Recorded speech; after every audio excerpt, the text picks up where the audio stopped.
superb candidates for jumping into this race. This is hard work what they're doing. So could we give them a little warm applause here before we start? And let's thank Nick. And there's all kinds of folks. I got here like 45 minutes early, and there were 20 people here working to organize this. So let's thank the folks from ACT for bringing us together.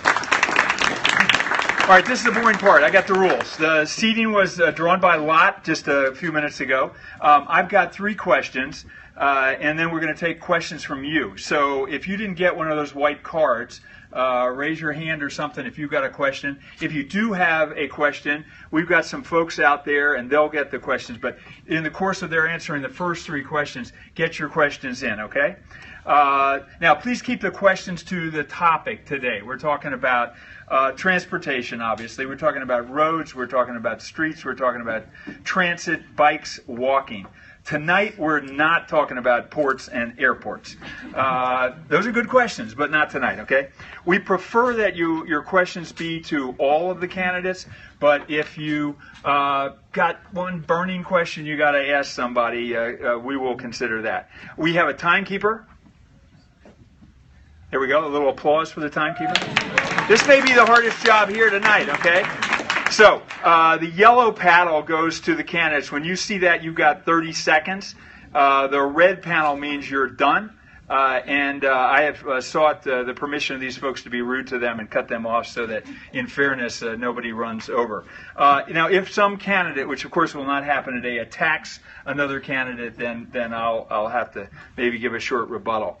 And at 8:50, I'm going to ask a final question. So 3 questions from me, questions from the audience, and then a final question. So let's get going. Each candidate has 1 minute to tell us why he or she is running for Congress. And we're going to start with Will Joando, and we're going to move straight down the table. So you've got 1 minute each. Thank you. I've been first a couple times at these forums, so I hope that's a trend that continues through the election. I'm running for Congress because we're at a critical time in our nation's history. We're working harder for less. Congress seems dysfunctional, because it is most of the time. I've worked there, I know. And people think that special interests have too much power. We saw a brief glimmer of hope last week when the Congress passed a transportation bill for 5 years, for the first time in almost 2 decades. It's not a perfect bill. It doubles down on policies that don't take us into the future. So we need to do better, and we'll talk about that tonight. But these issues for me are real.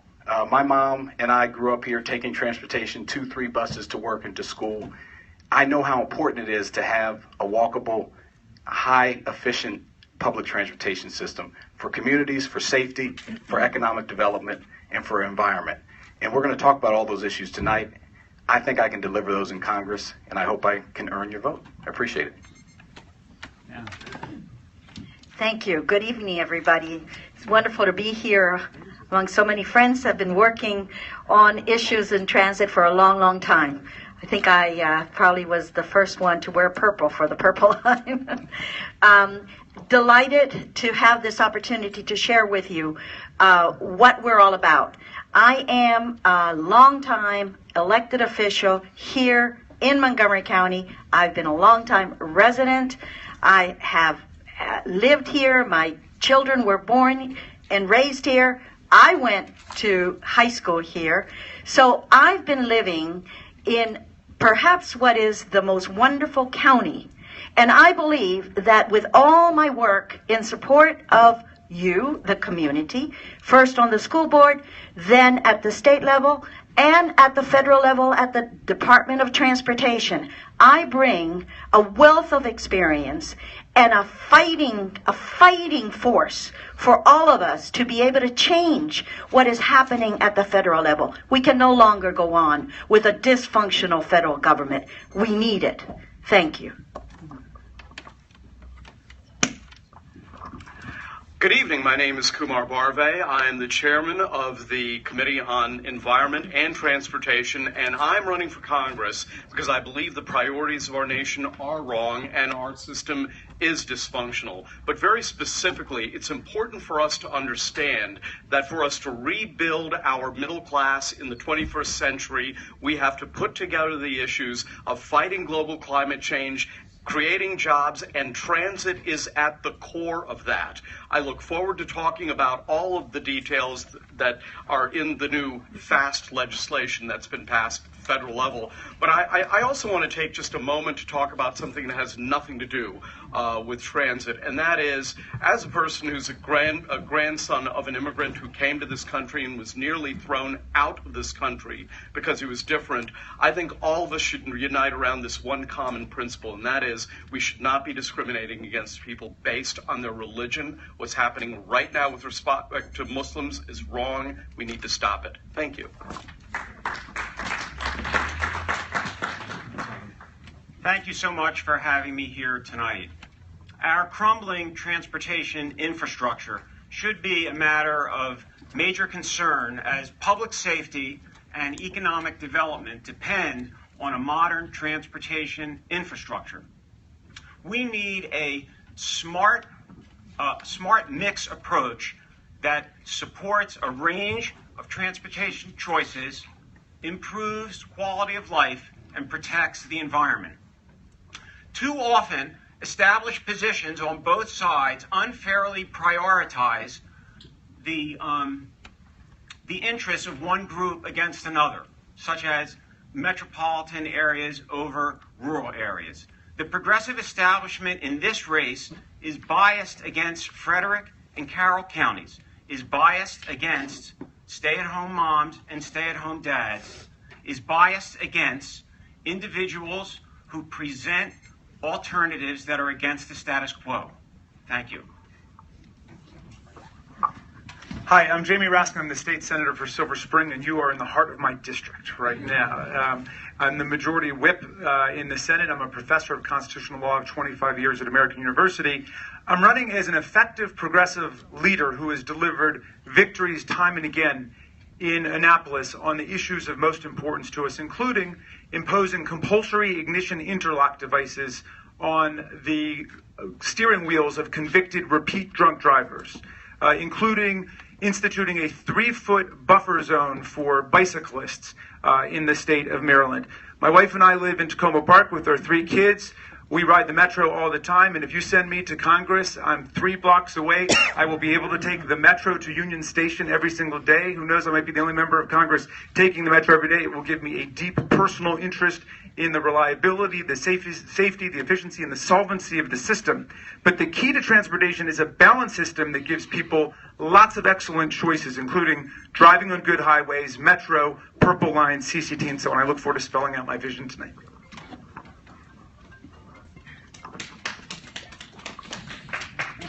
Good evening, everyone. My name is Kathleen Matthews, and some of you might remember me from the 25 years that I anchored ABC 7 WJLA TV News. But tonight when you leave, I want you to remember me as a pro-jobs, pro-mass transit, pro-environment, pro-equality, pro-choice Democrat.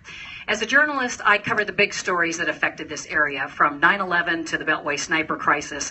But I also covered the growing metro system from its very earliest days, and also the gridlock that affects this area and the rampant pedestrian accidents that we see throughout this area for decades. In business, I worked for one of the largest employers here in this area, 3,000 people in Montgomery County, and I created their environmental sustainability program, which included priority parking for hybrid cars, including my fuel-efficient smart car, which I drove here tonight, but also rideshare, bike paths, and so I was very focused on that company, including the early conversations about relocating the corporate headquarters to a metro-friendly location. And so I look forward to talking about these transportation issues with you tonight. Thank you. Good evening, everyone. My name is Joel Rubin, and I recently departed the State Department as Secretary Kerry's chief liaison to the House of Representatives to join this race because I love this district. But I have to tell you, I don't know why we have a C+ rating from the American Society of Civil Engineers for our infrastructure in the state of Maryland. It doesn't make sense. But one of the things that's clear is that our priorities have been wrong. Let's remember, for the past decade, we spent $1 trillion on a war overseas that we did not need to start, and now we're in a bind. Now our money is not there. Now we need to prioritize amongst very small dollars. The FAST bill that just passed is robbing Peter to pay Paul. It gets 2 years of funding, but it's not sustainable. We can do better. We should do better. And I promise, if you give me the privilege to serve and represent you, I will make sure we do better. Okay, thank you. So the second question, the focus of this debate is going to be on very specific questions of federal transportation policy, the roads, the transit, the pedestrians, bikes. But we know that wise policy will not emerge from thinking about transportation in a vacuum. So would you take 90 seconds, we'll start with Anasol Gutierrez, each to share your land use and transportation vision for Montgomery County and the greater Washington region in 2050. So your broad land use and transportation vision for the region in 2050. 90 seconds each, starting with Anasol. Thank you. Thank you very much. When I served in the Clinton administration at the Department of Transportation in the mid-90s, one of the themes that permeated all the modes of transportation was livable communities and putting people first. It was a very, very strong core value that was reflected in everything that was transportation policy at the federal level. And among those, the key thing that I have not only brought back and tried to implement as I've had public policy positions is livable communities. Livable communities mean a lot more than transit or roads or bikes or housing or what is happening to seniors. It is a combination of everything. And I think that is the view. That is what should be our guiding principle as we move forward for the next 10, 20, 50 years. What does that mean? It means that each of us is going to... Is that a stop for me? Oh, I'm sorry. Sorry. I'm sorry, it just broke my thought. Well, what it means is that for every one of us, for children, for families, for adults, for people who have to work, who have to drive, who have to take transit, we need to make sure that that fits in an overall plan that makes sure that each of us has a quality of life that is respected and that is valued by the society. Thank you. Thank you. I live in Rockville Town Square, 7 minutes from the Rockville Metro, and that is a microcosm of what we really ought to aim for. Mixed-use communities, many modes of transportation, and I think we have to be cognizant of the fact that as technology advances, that we are going to have new options, whether they are driverless single-occupant cars, whether they are the ability to schedule your work life through telecommuting. All of these are a part of a mix. And I think Delegate Gutierrez is absolutely correct. The aim should be primarily livable communities and moving people in whatever the most effective way is. The technology and the options are a myriad, and we are going to have to fit them all in together. Let me just conclude, though, by saying this, that as a nation, we will have to find new funding sources for all of our transportation options.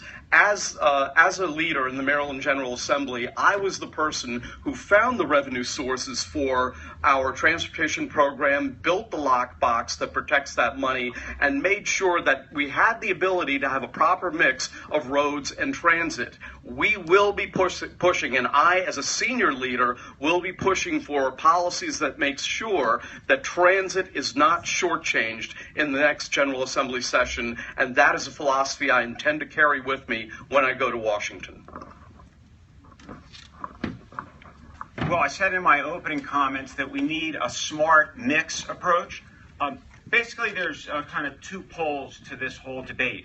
On the one hand, you have a kind of very progressive green economy view that pushes smart growth, finding ways for housing and transportation and everything to be unified around communities where we can reduce pollution and promote green practices. That's on one side. On the other side, we have a kind of more traditional post-Interstate Highway Act point of view, where we have to fix the roads, we have to fix the highways, heavy infrastructure. In fact, the transportation bill that was just passed had components of both. Now, when I think about this challenge, apart from thinking about that basically conflict over how to deal with those two things, I start by thinking that this district, is part of Montgomery County, part of Frederick County, and part of Carroll County. And we have focused on Montgomery County so far in this debate. Now, I'm especially interested in funding issues. So as we're trying to find that smart mix between the two, there are many Democrats, I don't know of anyone on this stage, but there are many Democrats who think we need to fund those transportation policies with a gas tax.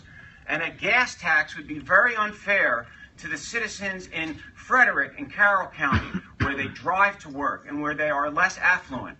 So as someone who's a center-left progressive, I'm very concerned with achieving a balance between Montgomery County and the other two counties in this district.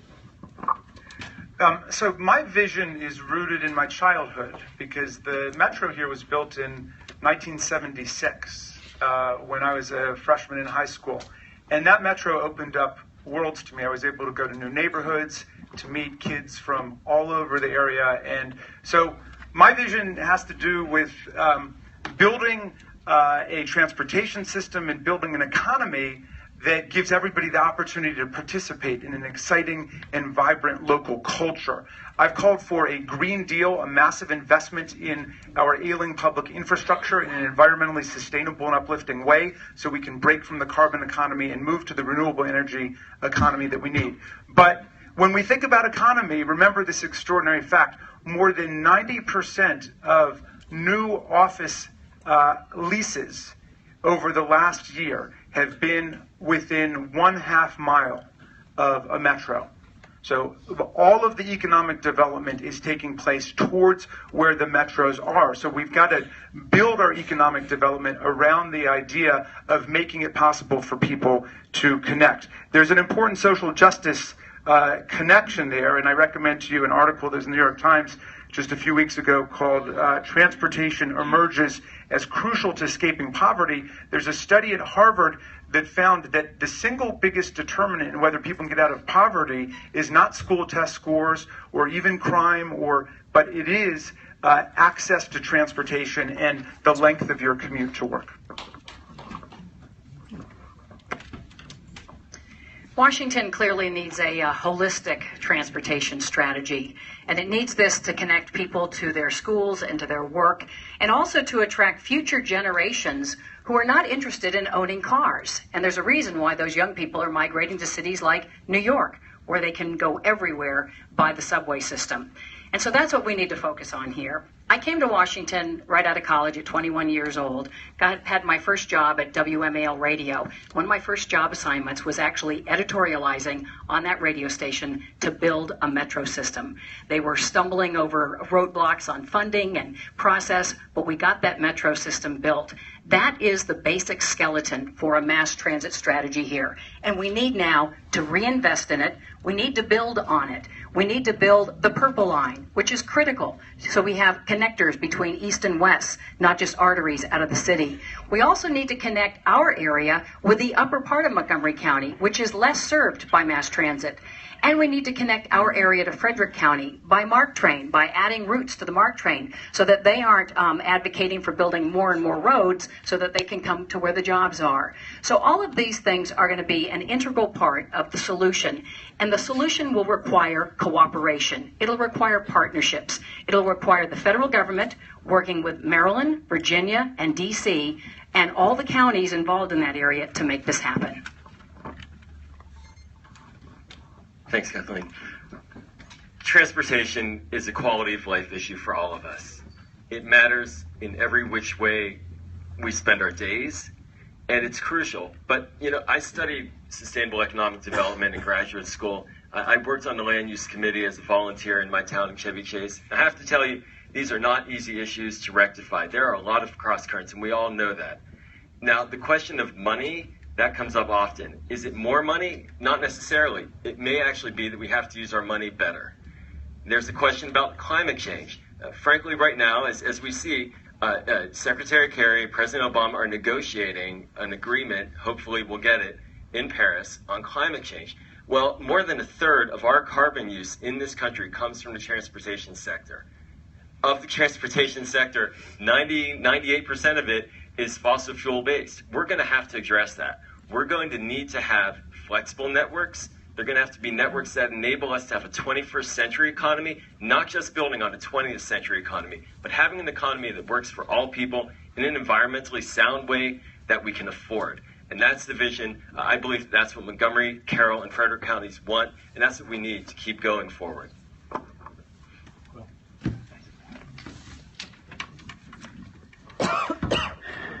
Thank you. Livable communities has been mentioned. Mixed use, transit-oriented development is what we need. I knew growing up that I had to go to a school that was near a metro, near a bus. I took the bus every day, went to Catholic University because it was near a metro. First, we need to fix what we have. The roads and bridges in here are deficient. Over 20% of the bridges here in Maryland. That's a story across the country. We have to fix what we have and make sure it's functioning and it's working. We have to look at safety on the systems we have. So Metro, as we move to build efficiency in that system and hopefully build the Purple Line, which is also part of the long-term vision, connecting east to west so people can get to jobs, we need to make sure safety is a priority. The issue of equity about how we do this. There's a reason that African American and Latinos are 6 to 15 times more likely to get hit by a bus because their communities where they live in aren't walkable and they aren't accessible to transit. There are real equity issues in how we do this. We also need to make sure that we're allowing for innovation. One of my biggest disappointments about the FAST Act is that it didn't invest enough in these new technologies like smart cars and things that can make sure your groceries are at your house when you get home and you can have your driverless car take you there, and all the things we're going to need to be a city that people want to live in and that are safe in. So for this long-term vision, we have to look at that. The funding issues we'll talk more about later, but I think that's the long-term issue. Thanks, Will. So I'm gonna do one more question, but right after this, we're gonna go to questions from you. So if you've got a card, if you've got a question, will you move it in this direction and get it back in this corner so they can give me the questions?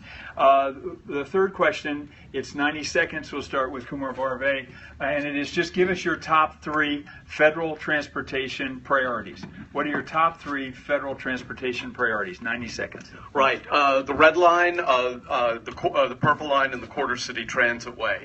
Let me just say that this morning my campaign manager and I engaged in a local pastime that I like to call the Red Line Lottery.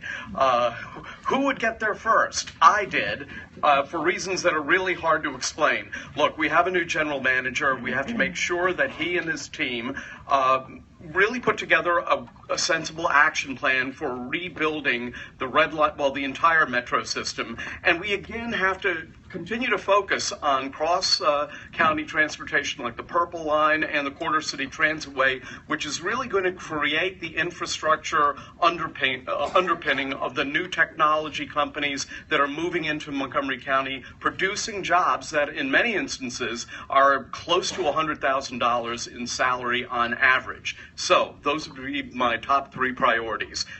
Thank you.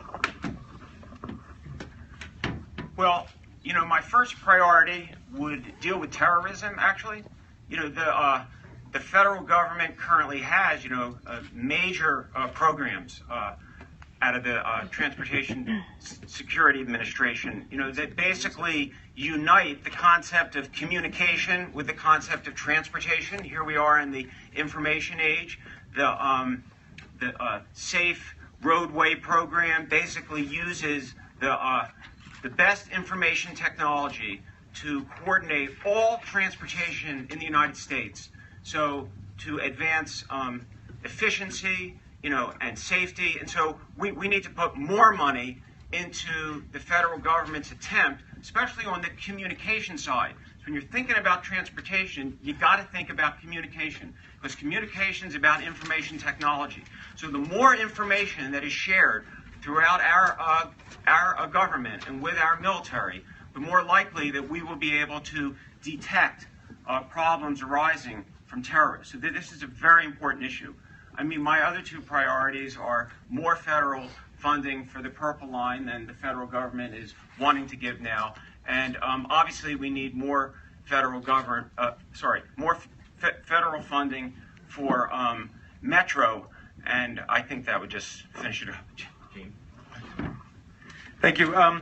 Well, there's so many to choose from, but I'm going to go with the Purple Line, the CCT from Shady Grove to Clarksburg, including all-day MARC service, and the Red Line extension to Germantown. Let me just say, as the chair of the Montgomery County Senate delegation for several years, I've fought hard to unify our delegation to champion the Purple Line and to keep our focus trained on making the Purple Line happen. And as you know, it's been a real struggle to pull all the different forces together, both locally and regionally across the state, and now with the federal government to make it happen. But we're almost there. That's going to be an extraordinary project for us. It's going to unify from Prince George's County all the way over to Bethesda and Rockville and make it a site for extraordinary economic development for small businesses and for growth. And so that's going to be a real breakthrough. And that's the kind of leadership that I think we want to send to Washington. It's people who are rooted in the community, who know how the local governments work, who know how the state governments work, and know how to pull the various actors together to get these projects done. You're lucky that you're looking at a slate of Purple Line supporters up here. Not necessarily true if you look at the other party and some of the roadblocks they put in front of this. First of all, my number one priority would be building the Purple Line correctly so that it serves all communities equally, and also that it's done in an environmentally sound way. I think that's really, really critical. Number two would be funding for Metro to improve a 40-year-old system and make sure that we're investing in the tracks, in the cars, and also expansion to create this skeleton that serves even more communities than it does right now. And then finally, on the federal level, I say we have to invest in our nation's railroads. We have to invest in rail safety. We've got to rebuild Amtrak. Amtrak is unbelievable. You take your life in your hands walking to the cafe car on the Amtrak as you go up to Baltimore or Philadelphia or New York City. We've got to rebuild that rail system in this country, not only to make sure that we have cargo, that it's transported safely, but also that people are transported safely. It is a scandal when you look at the rail systems of countries like China and Japan and Europe to look at our rail system here in America. It's out of the Industrial Revolution. We've got to move it into the 21st century. Thanks, Kathleen. First and foremost, I would make sure that we are supporting the GROW Act and Hillary Clinton's plan as well, which are significantly better than the FAST Act. It's great that Congress got a bill through. We should not be applauding it. We should be looking for much more. Second, and this is key, we will have to fight hard for every single dollar in Congress going forward. There's no which way to argue this. We are in a fiscal crisis in this country, and we're going to have to fight for it, and we can justify it. And that's what I will do. And I will work closely with the advocates. I was an advocate for 6 years. I helped start J Street, which is an advocacy group. I was at Plowshares Fund advocating for the Iran deal. I know how to work with advocacy groups to make things happen, and that's what I'll do. And third, and this is critical, this is a position where one doesn't have all the answers on all the local transportation issues. The answers come from the actual community. But what can be done with the member and through a member's office is to behave like a bully pulpit, to actually bring everyone together. We've seen a lot of controversy in the last several years. We've seen community versus community, environmental group versus environmental group, users versus users. That can't happen. We need to work together. The congressperson's office can very much influence that and should influence that in the days ahead.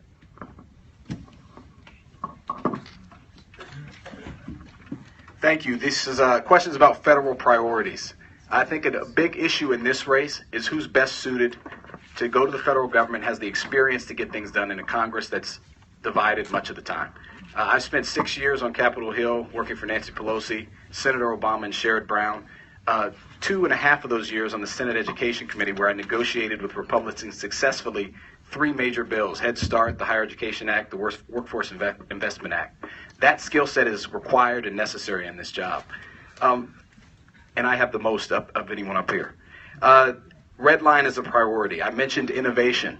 Again, the GROW Act that has also been mentioned is critically important. If we're going to fix what we have, fix the roads and bridges we have to invest. We can't just keep things where they are. We have to fund Metro and Amtrak. I think the safety issues are a paramount concern. I'm honored to know and have worked with Anthony Fox, who it's no accident that he was a mayor of an urban center in Charlotte and was made transportation secretary, because we need to have more walkable, livable communities if we're going to move into the future the right way. Purple Line is critically important, connecting east to west. I'm glad the president put the money he did, $900 million, in his budget. We need to make sure that that gets funded and hold their feet to the fire, whoever comes in next time. And I'll do that as a member of Congress. And finally, we'll build the coalitions together as we do all these complicated issues to make sure we're preserving the environment. Thank you. Thank you very much. At the federal level, I believe that what we absolutely must find is sustainable, stable funding for transportation projects. Sustainable, stable funding for transportation projects that are nationwide in their perspective. That would be my first priority. I was at DOT when the Gingrich anti-government revolution started. It didn't stop. We now see where we stand with Tea Party underfunding government. That is underfunding the public safety and the public need for transportation. My second priority would be to ensure that we are dedicating all the attention and funding to infrastructure maintenances. We have bridges, we have highways, we have so much infrastructure that was built many, many years ago, and that is calling for us to pay more attention to what are the investments that are needed there. And finally, my final priority would be to invest in innovation for transportation. When I was at DOT, I was the deputy administrator of RISPA. Under that, I managed 135 R&D centers for transportation. We were looking to the next decade, the next 5 decades, to see what investment is needed. That's what we need to do, and we need to fund it. Again. Okay, so in the Montgomery County way, I've got about 40 questions here. So obviously, we're not going to get to all these. Dave Anderson, I'm going to start with you. You have the mic? Yep. And let's take a minute on this. The person's asking about saying effective policy necessarily entails trade-offs. So what, in order to support transit-friendly initiatives, what kind of trade-offs are you willing to make in terms of gas tax, congestion fee, conversion of lanes for bus lanes, protected bike lanes? What are the trade-offs you would make to enhance transit? 1 minute each.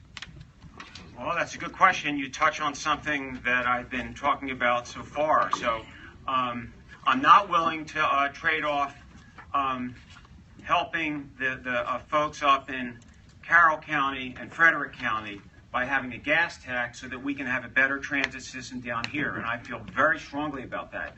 And I think that this campaign so far has been very biased in favor of Montgomery County. I am a proud taxpayer for 17 years in Montgomery County. So I'm finding this whole debate to be so swayed on the side of figuring out ways to increase transit and make Metro better for us here in Montgomery County. But whoever gets elected to this seat has to represent the 200,000 people who live in Frederick and Carroll County also. So there has to be a balance here. And I believe it is not balanced now. So I can only respond by saying I'm not willing to give up the gas tax. Well, let's see. Thank you for the question about trade-offs. As a middle child, I believe in trade-offs, and I think I've designed my political career around making the right kinds of compromises that advance our common values and priorities. I'm proud that I've got the endorsement in this race of a lot of working people and unions like the Machinist Union, which endorsed me, but also the Sierra Club, which had a debate and then endorsed me after the debate for my record of environmental activism and success. I'm proud of the fact that we passed, for the first time in decades, a comprehensive transportation package in Annapolis, including a gas tax with support of people from all over the state, in order to have the money we need to invest not just in transit, but also in roads. And so that was a tough vote. and it was a political sacrifice a lot of people made, but I think we made it with the support of ACT, and I'm a member of ACT, and I seem to remember that ACT favored our doing the transportation package, at least I hope I'm remembering that correctly, and transportation advocates across the state. Actually, rather than talking about trade-offs, I'd like to talk about priorities. And I think it's prioritizing the right thing. So as we move forward, I think we should prioritize mass transit over road construction. I think that's really important. I think we need to prioritize reinvestment in what we've got to make sure that it is safe and that it's working. So I think that's an important thing. And I think you need to actually experiment. You have to try things out. So I think that Ike Leggett has moved in the right direction on the BRT. Rather than moving forward with this independent transit authority, actually deciding to experiment and have a few routes that they try to do funded by the county, see how they work, see if you want to build on it, and I think that's how you manage the funding issues. So I was a civil servant for 7 years, a federal worker here in the district, and I've taken the metro practically every day I've lived here going to work. And boy, I wish there were some real trade-offs that were made, because right now the trade-off is essentially about how much worse service can get versus the alternative, and it's really bad. Now, I think there are a lot of efficiencies, and I think we need to start listening to the engineers. There have been a lot of projects pushed by development, and it's unfortunate.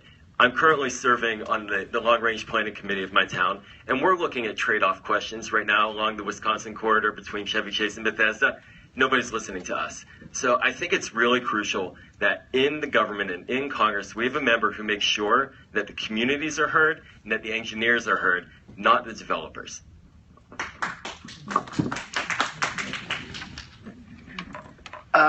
I think staging is a perfect example of a trade-off, right? I'm very supportive. I live up New Hampshire Avenue near Randolph Road. Bus transit up there is not very good. One of the proposals that's being made at the local level is let's stage that project the right way and do some routes. I think that's an example of, okay, I'm not going to get everything I want. There's people that aren't in favor of the Purple Line in this district because it's going to cut through a country club or cut through a backyard or move a business. How do we sit down with those environmental concerns, those that have environmental concerns, those that have business concerns, and make a compromise? These are difficult issues, but we have to do it. I think I'll give you a perfect example. I worked at the White House as well. I mentioned my Hill experience. I worked at the White House for 2 years in the U.S. Department of Education. When we were there, we passed the health care bill, which is not perfect, right? We're seeing that each and every day. But it was a step in the right direction. It was a beginning of coverage for people. And just like this FAST Act is not perfect, we need to move forward from it and keep improving and keep building. Thank you. Trade-offs. Trade-offs, I think, are what we as legislators, colleagues here, know well. What we have to do with every piece of legislation that is brought before us. You have to be able to look at all sides of issues. But when you have contradictory positions, you have to then go back to what are those basic values that you have as an individual, as well as what are those basic values that you want for your society. In my mind, the benefits are those that are the ones that I will fight for are those that benefit the most and that benefit the most in need. There's a social justice that underlies, I think, almost all the trade-offs that I have had to face. And I think it's important for us to be very clear that we have those principles very grounded in ourselves, so that when you are facing those issues, that you will make sure that you're making the best decision you can. And I will do that for you. I was the legislator who really put together the transportation program that we most recently passed with the lockbox. And I was also the legislator who really moved forward in fixing the stormwater bill from something that was very highly partisan to something that passed unanimously and even got the governor's signature. So I'm very acquainted with having to take trade-offs. Let me suggest a funding source for infrastructure, broadly speaking, and that is, I think we have to move in the direction of thinking of the corporate income tax as a stable, long-term funding source for infrastructure generally. And by infrastructure, I don't just mean transit and roads and bridges. I also mean high-speed internet connections so that we can telecommute. We have to have all of those in the mix. We have to find a way to fund it, and I believe the corporate income tax, starting out slowly and ramping up eventually in a predictable way, is the way to solve these core issues. All right, we got a 15-second answer here. We start with Jamie Raskin. Very simple. Where do you keep your smart card, and how often do you use it? My smart car. That's my smart card. That was Kathleen's smart card. Oh, my smart card. Oh, you know, it's in the top drawer. It's where my socks are. I keep it right there, and then I go right to it, and I go down the block and get on the metro. How often? Well, right now I don't take the metro to AU because that's in and out, and I don't take the metro to Annapolis. But every time we go downtown for museums or whatever, use it all the time. And if I go to Capitol Hill, I'll use it a lot. A lot. I would have gotten. Is that turned on? Now is it on? Great. I would have gotten here a lot faster if we had a purple line. But here's my Metro card that I just pulled out of my very full wallet. So I live near the Friendship Heights Metro station. I use it all the time to go downtown primarily. But I actually primarily walk or drive my smart car to my campaign headquarters, which is in downtown Bethesda. I'm a big fan of mass transit. I also have a New York Metro card in my wallet for when I go up there occasionally. So I hesitate to show my wallet. Here's my wallet. My Metro card, smart card is sitting here. Sometimes I get lucky and I can flash it across and the turnstile works. Other times I have to take it out. I think we all probably know what that means. I think I've had only 3 since I've been here. I never lose these. Every day for decade and a half, every day. The first 20 years of my life, every day. The last few, since we've had kids and we take them to school and preschool, not as much. I'm in my flex fuel vehicle. It's at the top of the visor, right in there, slid in there. And my wife takes the Metro every day to her job. I have a confession to make. I have an underutilized smart card. Why? Because I can't get from where I am to where I need to go because there is no transit. There's no public transportation. From here to Annapolis, that should be something that we should be able to do quickly. So I really wish I could use my smart card more often. Thank you. Here it is, people. Twice a week. Otherwise, my wife and I drive our Priuses. Free eye. One at a time. Okay, here's mine. Monday to Friday, every morning, every night. I work downtown, 6 blocks north of the White House, so using it all the time. Thank you. So let's give this a minute each, and Kathleen, we'll start with you. What have you done over the past 5 years to publicly support transit in Montgomery County? Please provide examples of your experience advocating for these issues. So as a senior executive at a major employer, I was very much an advocate within that company for how we could get a better service and opportunities to use mass transit for our employees. This was very much an integral part of our environmental sustainability strategy for the company to try to figure out how we could get more people out of cars and into mass transit. So I was very much an advocate there, and also very much an advocate for the process of looking for a new corporate headquarters for Marriott International that was going to be Metro accessible, a new corporate headquarters in Montgomery County. And that process is continuing, and I know that there are really good conversations going on right now with the Marriott leadership and with Ike Leggett. I also have worked very much over the years as a journalist with the people who are involved in the Metro board, made some terrific friendships with previous Metro general managers. I'm very excited about the new general manager coming in with his experience experience at BWI as a problem solver, and working with people like Jack Evans, who's on the Metro Authority. I've been a big advocate for that, and also making sure that we have been, when I was at Marriott, that we were building hotels that were Metro accessible so that you had a really integrated process there. So I have not publicly advocated aggressively for transport in the past 5 years because essentially I was in the federal government as a senior official at the State Department where I was a behind-the-scenes person, and I was working in advocacy to prevent a war with Iran, and that was my work. But I did that taking the Metro every day to work. How about that? And sustainable development is a core part of what I've studied, what I've focused on.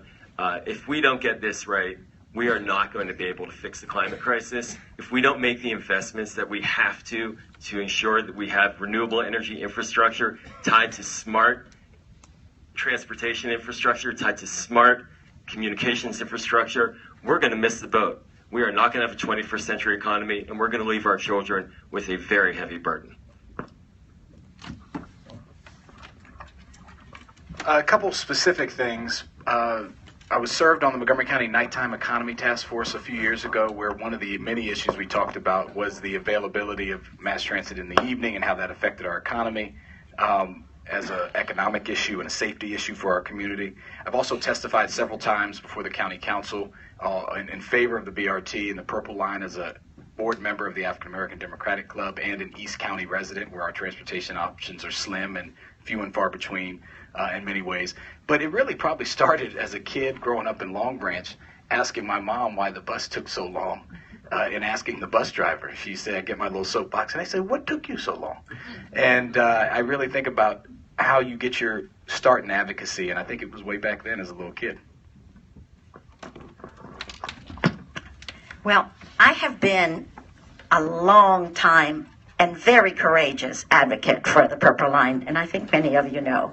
I'm the only legislator in District 18 that has stood by and spoken out and fought for and done fundraising and argued in public and pushed for the Purple Line during all of these years that all of us have been struggling. I really appreciate that because it is with your support that it was possible to push back on country clubs and on NIMBYs and on many people that unfortunately were out to kill the Purple Line. And so I'm delighted that we have finally almost there, and I hope we'll make it. Thank you. For many years, decades really, I've worked with the city of Rockville and Gaithersburg, the biotech and the high-tech community and local community in advocating for the Quarter City Transitway, which is going to be the artery that is going to continue to accelerate job growth in those sectors. And finally, I must say, as a member of the senior leadership of the Maryland House, which is 9 members, the Speaker and the committee chair's majority leader, I've been a part of a team that has relentlessly prioritized transit because we understand not just the social justice reasons for it, which are very compelling, but we all understand in the senior leadership of our House the important economic value of being able to use a car or a bus or a train or a bicycle or the internet. That's the core of the new economy, and I stand for it. Well, what I can tell you is that over the last 30 years, at different points, I've taught at 6 universities. And the issue that has always been most important to me is trying to reconcile the work-family balance tensions that American families have. And issues about, transportation and housing and family policy are intertwined with that topic. My most recent book, even though I'm not in academia now, I've been raising money from state legislatures for the last 11 years, but my most recent book, which is an edited volume, has a chapter all about smart growth and transportation policy. So, my co-authors and I are advocating for the best transportation policies throughout the United States. So it's a kind of the scholarly part of me. I have a scholarly background and a practical background. but helping working families pay their bills, realize their dreams. I mean, transportation, healthcare, family policy, they're all intertwined. When I first ran for the state senate, people in the room may recall, we organized people in our campaign to go out to Purple Line demonstrations. This is back in 2006.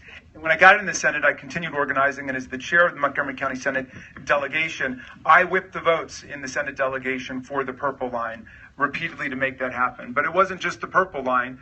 I mentioned the bill for compulsory ignition interlock devices for repeat convicted drunk drivers.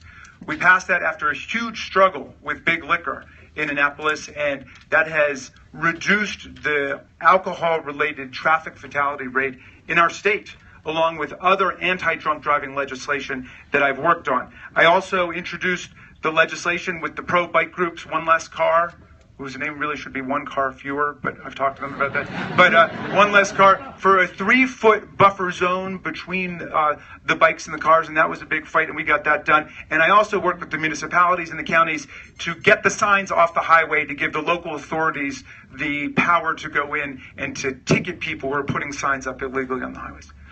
All right, Joel, this is a question you'll start with, and then we'll get to Will. So this is a question about buses and the county's rapid transit bus proposals. And what would a member of Congress be able to do to help with those rapid bus proposals? About a minute each, please. Oh, great. BRT is a great idea, a great concept. Buses can help bridge our transportation network to a zero carbon future. It's essential that we explore it. And to get there, however, is going to take significant investment in infrastructure. And we can do better. We must do better. That means that not only are the dollars going to need to be higher, but the dollars that we have are going to need to be spent more wisely. There's significant research, even at my alma mater, Carnegie Mellon, looking at ways to measure how to move transportation more rapidly down roads, sensors that could be implemented. We have smart technology. We should be using that. We shouldn't have to pay $100,000 to inspect a bridge. We have 81 bridges in Maryland that are judged as poor. That's not going to be sustainable, and if that is the case, we won't even be able to have buses rolling over those. So there's a lot of work to be done, but BRT is certainly part of the solution.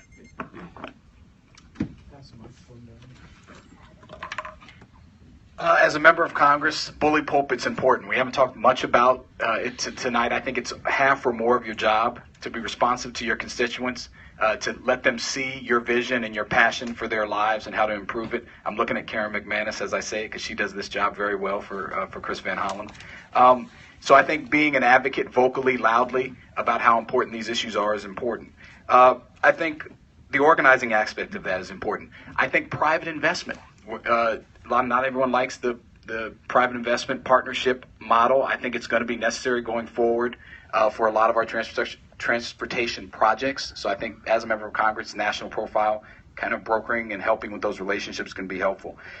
I keep saying this, we have to fix our roads and bridges. BRT will not work if we have these crazy bumps that I have on New Hampshire Avenue in Colesville, and you bust the bus up and it doesn't work.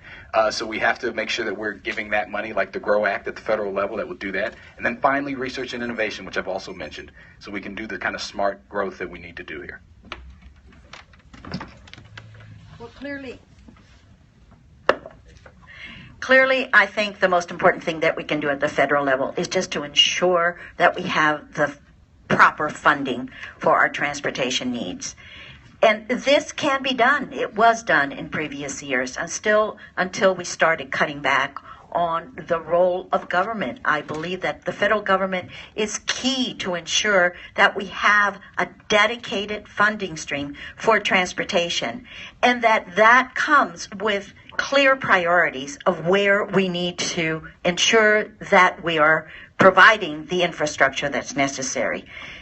I am a very strong supporter of transit because it's a social justice issue, as I mentioned before. Who rides buses? Well, other than very strong transit advocates, low-income workers need to take 1 or 2 or 3 buses to get to work. They're leaving families alone early in the morning so that they can get to work. They're catching buses at midnight. That's the last bus. We need to invest in this because they need a reliable, high-quality transportation like we all do. Thank you. Finally, I get a chance for a science geek moment here.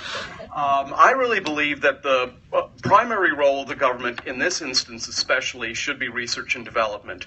You know, one of the problems with electric transport has been battery technology, but in China there actually is a system that rather than using batteries uses something called ultracapacitors. Google it. It's a great technology. But here's what that allows them to do.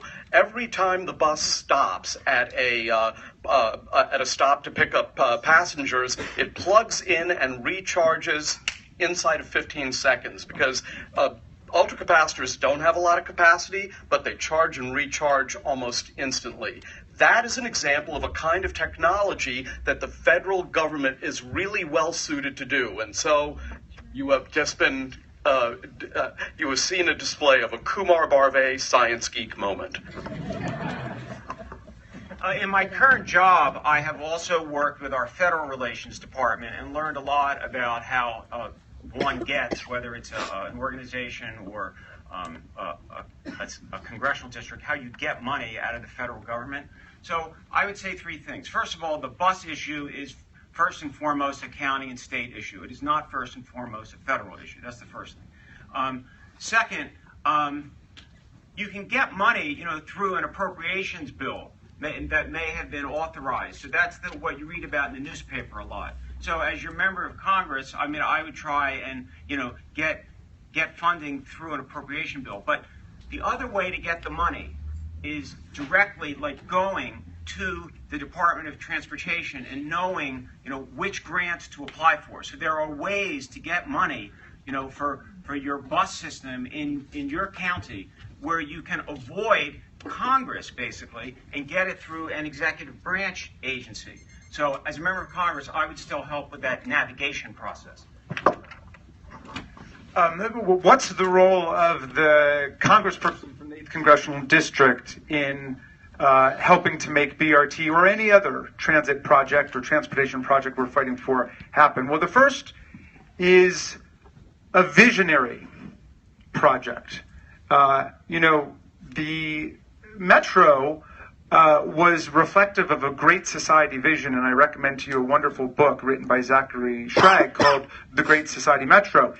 This was a transit project that was not designed for the poor or exclusively or primarily for the poor. It was designed for everybody. That was its explicit mandate, to have a metro that would serve the middle class, and as much as the wealthy would be willing to ride it and get out of the chauffeur-driven limos, them too. But it was supposed to be for everybody, like Social Security and Medicare and Medicaid. So I think we have to keep in mind that we need a public transit system that's for everybody. Secondly, the member needs to be totally responsive to the people, to the communities, and to the other elected officials. And I was rated the most responsive elected official in Montgomery County by Silver Spring Voice, and I do give everybody my cell phone, and that goes true for tonight as well. I think a really important part of the congressperson's role is smart advocacy, and that begins with listening.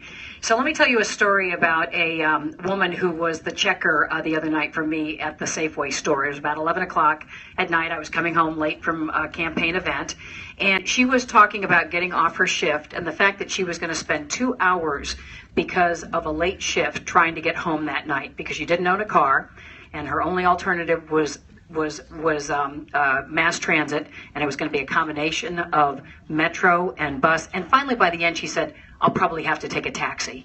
And so listening, I think, is a very important part of this. Listening around BRT is going to be a very important part of this. What's working, what's not working, where those routes should be, I think listening is very important. The smart advocacy also is taking a look at what the federal government can do. We're lucky that we got this federal transportation bill for 5 years. It's better than the 30-plus patches we had, but it's not perfect. And what we need to do is in future bills start talking about rebalancing it, not so much for roads and more for mass transit. Right now it's 4-to-1 roads to mass transit. And Montgomery County can show the way, I think, to the federal government by what we do well here. Kathleen, hang on to that, Mike. We have one question that's just for you. What changes were you thinking about when proposing for the purple line when you gave your answer about the purple line from the current plans? With the purple line, I think we are taking a look at challenges around funding, less money than we would have hoped from the state, incredible efforts by both the Montgomery County and Prince George's County funders to be able to put more money into it, but still some shortfalls to do it the way we'd like to do it. And so I think what we need to do to bridge that gap is listen to people in the communities that will be served by this new purple line, people in College Park, people in Silver Spring, and people in Bethesda, to make sure that every single one of those communities is going to be equally well served, and not some communities better served than others. I think we also have to look at how do you build into this some environmental protections that seem to be value engineered out of it, and making sure that we don't make the wrong compromises on that. Thank you. Okay, we'll take a minute on this question with everybody. Dr. Gridlock's column raised the idea of free tax-supported transit system. This says, what would be the pluses and minuses of that approach, and would you support it? Say that one more time. Dr. Gridlock's column raised the idea of a free tax-supported transit system. And would I support it? That was part of the question. Okay. I think tax dollars should support transit. And you saw in this bill that we did federally, I think was mentioned, you robbed Peter to pay Paul.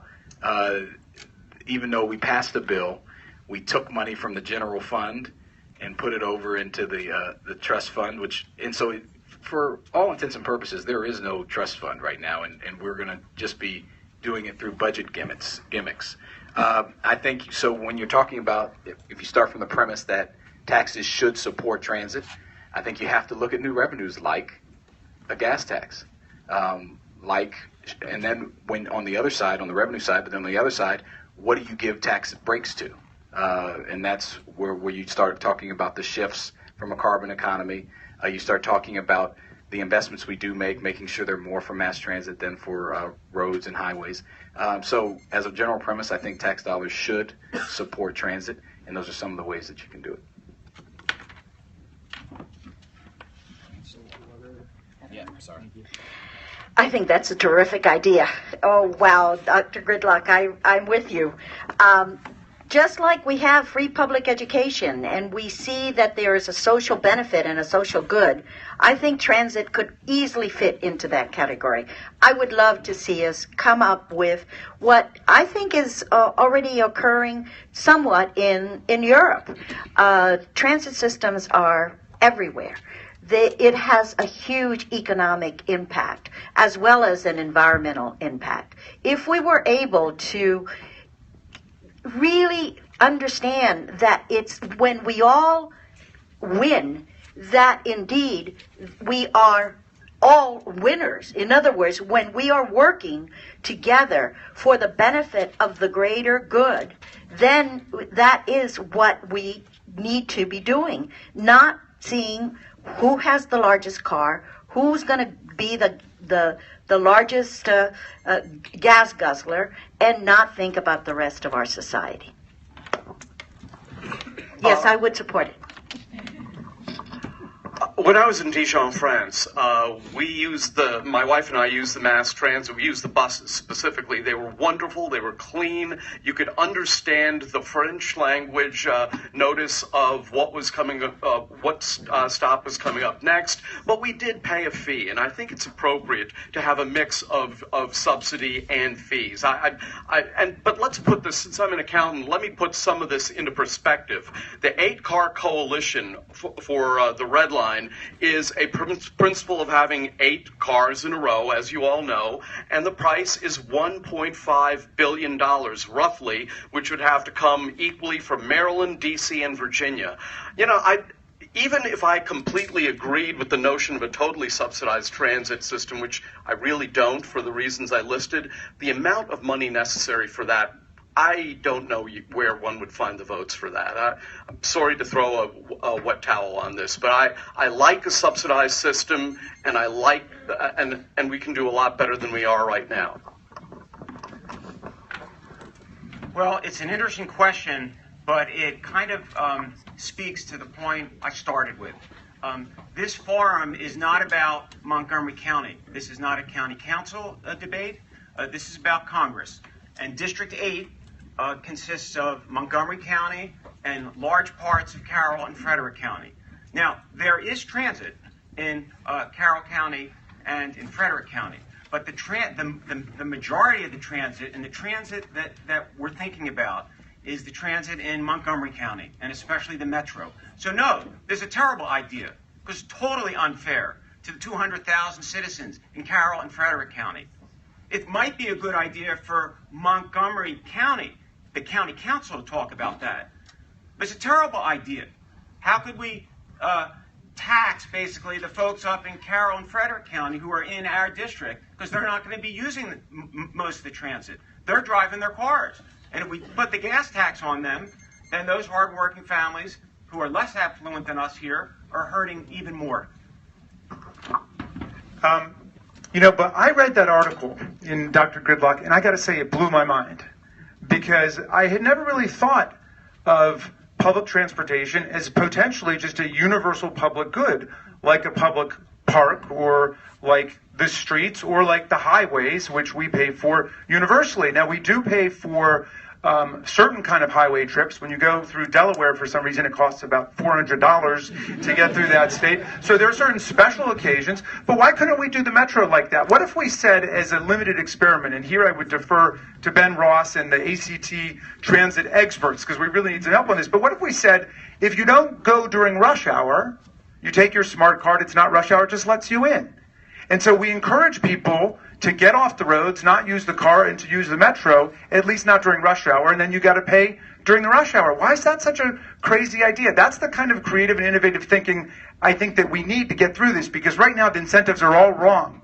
From the federal government, 80% of the money is going to highways and not to transit, and then if you build a transit project like the Purple Line, they will pay you less than half. Like, we're only getting $900 million on the Purple Line. It's costing us $2.4 billion. If it were a highway project, they'd be giving us 80% of it. So let's rearrange the incentives. I think transportation is one of those places where you need a moonshot idea, and I actually think pairing our desire for a cleaner energy economy with mass transit is the solution. And I think that we need to levy a carbon tax on polluters to get rid of fossil fuels. And then you need to reinvest that not only in innovation in new clean energy like solar, wind, and things that Kumar is referencing right here, but you also need to reinvest that in mass transit, because that's where you're going to get the virtuous cycle that's going to enable you more easily to get to that clean energy economy and stop burning up this planet. What the question is speaking to is the fact that transportation is a quality of life issue. And right now, we understand that our transportation network is not working for us. When I was a Senate staffer, I worked for Senator Frank Lautenberg. He was a big champion of trains, a big champion. He also fought tooth and nail for every dollar to help subsidize Amtrak to ensure the costs were just enough acceptable for people to go on it. I'll tell you what else is wrong about this. We have a major inequity right now because our roads and bridges are failing. 55% of the roads in this state are poor, and that is a cost, a direct out-of-pocket cost of more than $420 per driver per person, and that's unacceptable. It takes $17 a day to get from Rockville to Metro Center peak hours on a round trip. There's a reverse subsidy happening, and that's going in the wrong direction.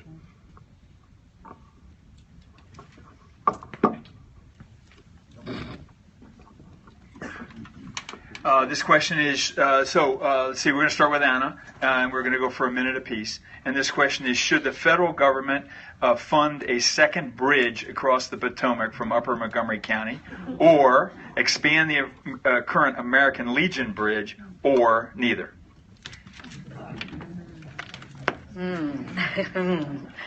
Should the federal government fund it? Well, federal, state. Oh, okay. Should there be federal funding? Well, I do think that we should consider what a second bridge further up the Potomac would be. I think we need to do some very hard studies to see is there a benefit? Who benefits? What is the cost? Are there really negative impacts that almost another crossing would create? And I know that there are many people, and ACT has been very, very good at raising this issue. I don't have enough information to be able to say, yes, we should. As far as making the American Legion Bridge wider, there's been a lot of pressure on Maryland to do what Virginia is doing, to widen and to create the hot lines. I think we are really much better off considering what is that investment and who benefits there. I'm not ready to sell our highways to the highest bidder and make sure that only those that can pay get the free ride. That's not what I would support. I oppose the second bridge. I would be willing to consider as an alternative, and I don't know if the math of this would work out, but if we had another transit link that crossed the river, that I might be willing to consider. And finally, with respect to widening the bridge, I'd be willing to consider that as well, because I think the environmental impacts of widening a conduit that already exists are going to be a lot lower. But, you know, at the end of the day, I think it's important for us to recognize that getting people to and from their jobs is of paramount importance, but we need to do it in a way that's not going to ruin those parts of our county that are pristine at this moment. And so, to answer again, no, I don't support a second bridge, and yes, I would consider widening all of the conduits that exist currently. Well, I would say if the federal government is offering to do either one, I mean, if we can get one of those, we should take it. I mean, in terms of if the federal government could, I mean, wouldn't that be nice? But based on my modest understanding of these issues, I would say to expand the American Legion Bridge. Yeah, I'm opposed to this. Neither of the two counties most directly affected by it, Fairfax County or Montgomery County, has expressed any interest in doing this and say what we need to do instead is to work on the American Legion Bridge, work on 270, and make the improvements we can to public transit. And the people who I trust most on this question, who studied it deeply, like Councilman Roger Berliner, who's endorsed my campaign, have said this is not the right way to go. And what we should really be doing is working on expanding and improving the existing infrastructure that we've got.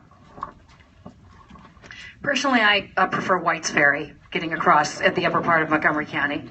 It's actually a beautiful ride and one of my favorite things to do, and I used to do it with my kids all the time. We built the ICC to try to reduce congestion, and I think the results have been underwhelming. I don't think we need another bridge, so I would be against another bridge. I think also we should prioritize, before we expand the American Legion Bridge, how we get people out of their cars. And that's where I would put the investment, whether it's federal funding or state funding or local funding. New infrastructure has to make sense. It's not the bridge that we have to be talking about. It's the impact of the bridge that matters. Does it fit the context locally and regionally? Will it help nationally? I was a Peace Corps volunteer in Costa Rica. I want to tell you for a quick moment about that. Thank you. We saw a second bridge come out in Costa Rica that greatly improved the quality of life for the people who then could benefit from it. There are times when it matters, and we have to make sure that we're taking care of them. But if it's not going to make that difference, no. We do not want Maryland to have a second bridge to nowhere. I was a AmeriCorps volunteer here in Montgomery County. All right. Thank you. I was hoping for a little clap. Thank you. I've got 3 kids under 5, so I've been loosening my belt a lot lately. On the campaign trail, you eat less healthy. Kids run around. I don't exercise. I'm a former college basketball player. Everything's downhill from that point.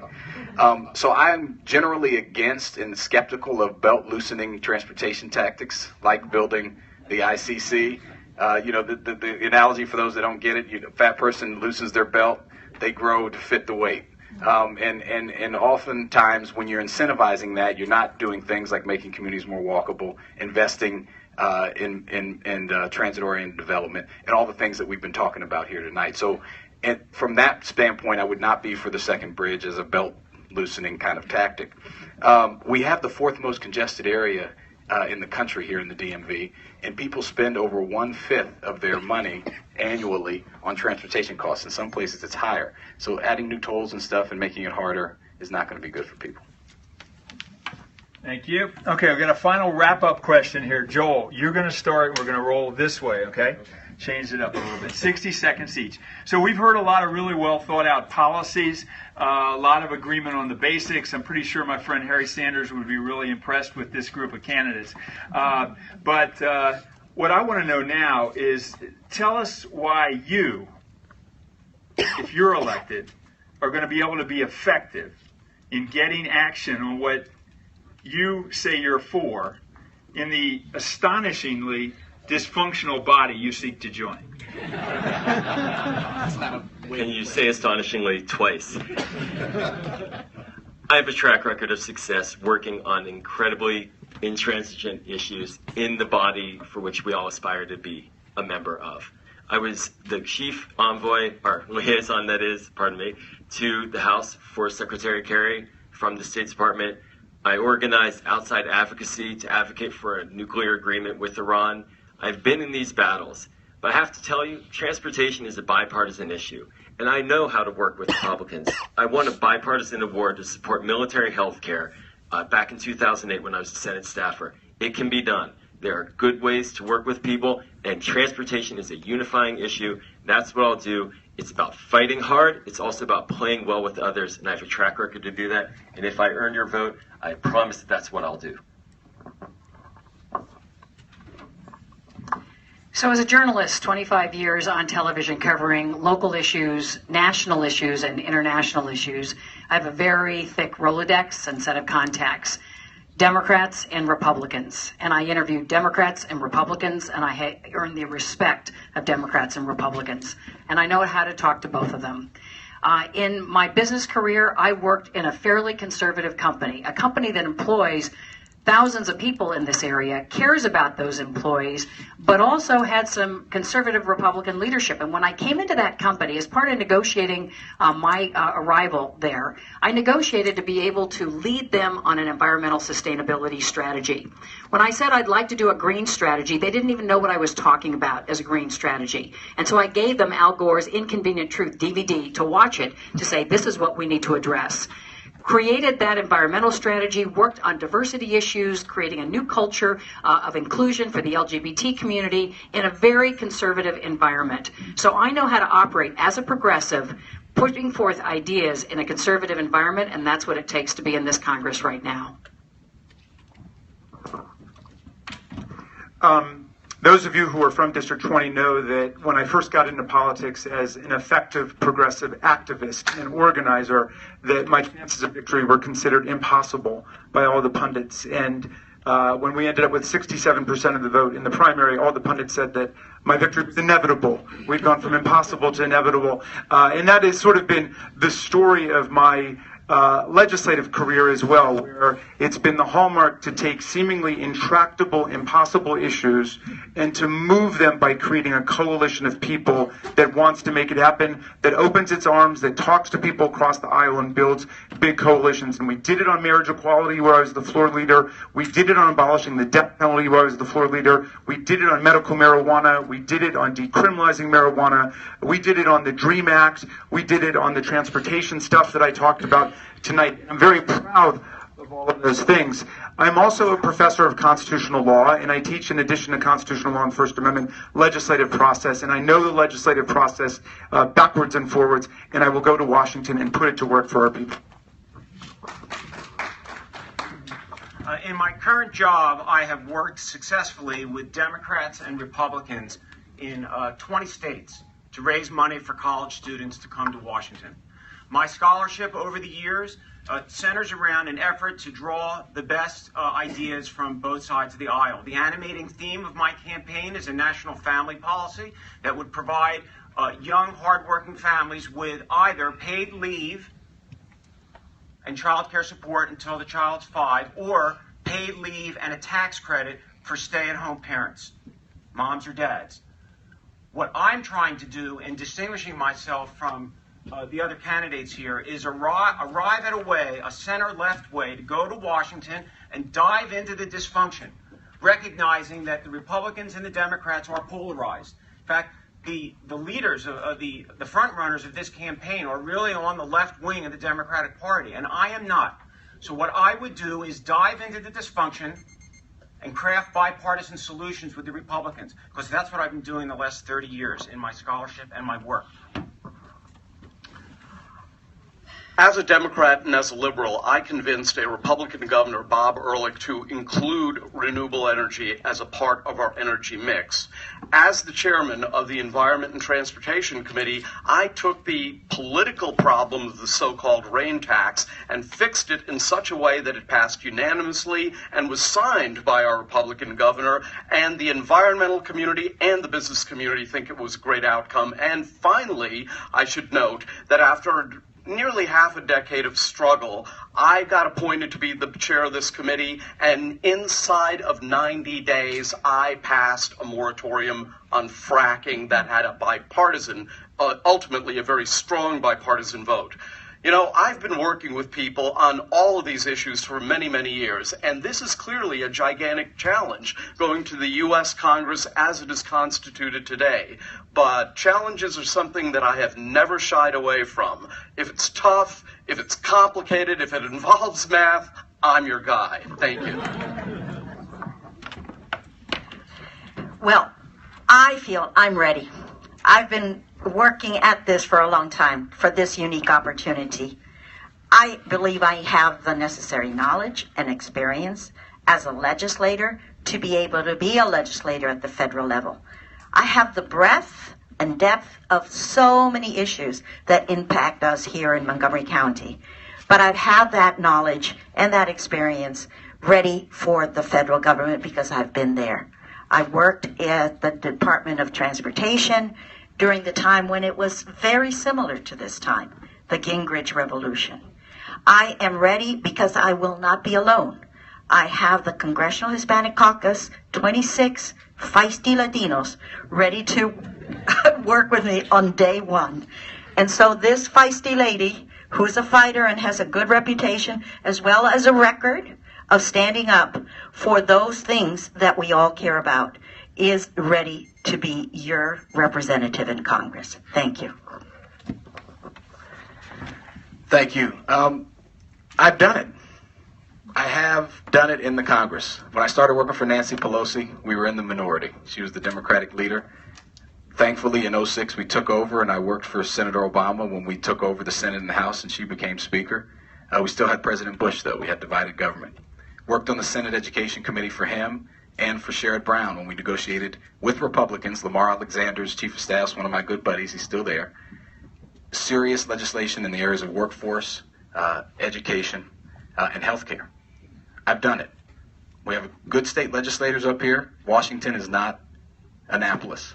Annapolis is not Washington. Tea Party Republicans are not Maryland Republicans. It's a much different environment. And I think you want someone that knows how to do it, that's done it before. And you also want a bridge builder. You want someone who can talk to the kid in Silver Spring that grew up like me, and Harry Reid and Nancy Pelosi on the Senate or the House floor, and everyone in between. I've been endorsed by the Congressional Black Caucus, PAC. A lot of individual members will roll those out. But I think that's what we need now. Thank you. Okay, thank you. Will you all join me in thanking? This is an extraordinary group of candidates.